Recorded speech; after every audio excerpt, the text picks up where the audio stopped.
পলাতক ফ্যাসিবাদ তার ষড়যন্ত্র করার সুযোগ সে পেয়ে যাচ্ছে। যত আপনি তর্ক বিতর্ক বাড়াচ্ছেন, পলাতক ফ্যাসিবাদ কিন্তু তার সুযোগ সে গ্রহণ করছে। তার কিছু কিছু সিনড্রোম আমরা গত 6 মাসে কিন্তু দেখেছি।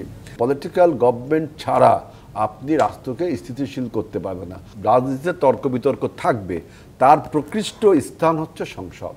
এই যে নতুনত্ব আনতে পারবে অনেক নতুন রাজনৈতিক দলগুলো, সেটি বলার চেষ্টা করছেন। তার মানে কি আসলে বাংলাদেশে সামনে আমরা যে বিগত যে পুরনো যে রাজনৈতিক দলগুলো তাদের বাইরে গিয়ে নতুন কিছু দেখবো, সেই সম্ভাবনা কতখানি?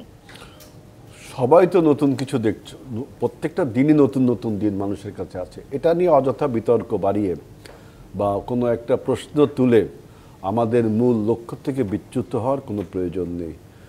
কারণ নতুনত্বের আজকের যে দিন, কালকের দিনটা নতুন একটা দিন।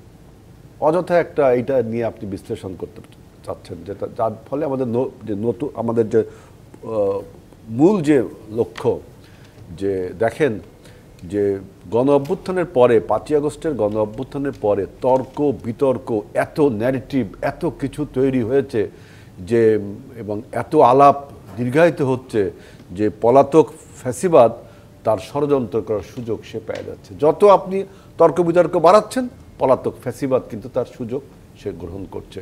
তার কিছু কিছু সিনড্রোম আমরা গত 6 মাসে কিন্তু দেখেছি।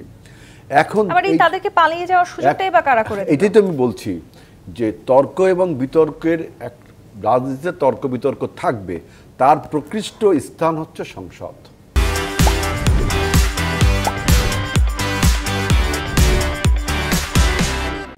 সংসদের বাইরে আমরা যারা আলোচনা করি, যেমন এই যে আজকে আমরা টক শো করছি, এটা একটা বিশেষজ্ঞ আলোচনা রাজনীতি সম্বন্ধে, আপনি একটা স্পেশাল মতবাদ দিচ্ছেন। আমরা যারা মাঠে আলোচনা করি, পলিটিক্যাল আলোচনা করি, চায়ের দোকানে আলোচনা করি, বিভিন্ন জায়গায় আলোচনা করি, ডিসক্রিটভাবে বিচ্ছিন্নভাবে আলোচনা করি। কিন্তু আলোচনাগুলো ফল বয়ে আনে কখন? যখন সেটা সংসদে আপনি আলোচনা করেন। সেই সংসদকে পাশ কাটিয়ে যখন আপনি বিভিন্ন ন্যারেটিভ তৈরি করেন, যে বলছেন যে পুলিশের সক্ষমতা নেই তাই নির্বাচন হবে না, আসলে এটা কি হতে পারে? নির্বাচন তো হতে হবে, কারণ একটা পলিটিক্যাল গভর্নমেন্ট প্রয়োজন। অ্যাপলিটিক্যাল গভর্নমেন্ট অর্থাৎ রাজনৈতিক শূন্য কোনো গভর্নমেন্ট বা রাজনৈতিক শূন্যতা থাকলে সেখানে নানান রকম ষড়যন্ত্র হয়। আমাদের পার্শ্ববর্তী রাষ্ট্র ভারত আমাদের এই পরিবর্তনকে ভালোভাবে মেনে নিতে পারেনি। তাদের ব্রেন চাইল্ডরা রয়ে গেছে এবং পলাতক ফ্যাসিবাদের ব্রেন চাইল্ডরা রয়ে গেছে।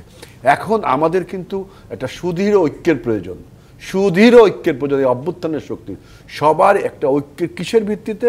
যে to make a political government. কারণ পলিটিক্যাল গভর্নমেন্ট ছাড়া আপনি রাষ্ট্রকে স্থিতিশীল করতে পারবেন না।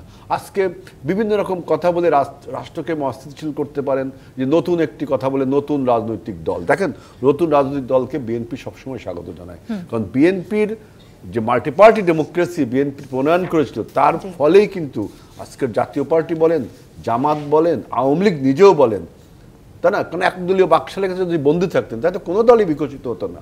বিএনপির প্রথমে এই প্যান্ডোরা বক্সটা আপনার খুলে দেয় মাল্টিপার্টি ডেমোক্রেসির মাধ্যমে।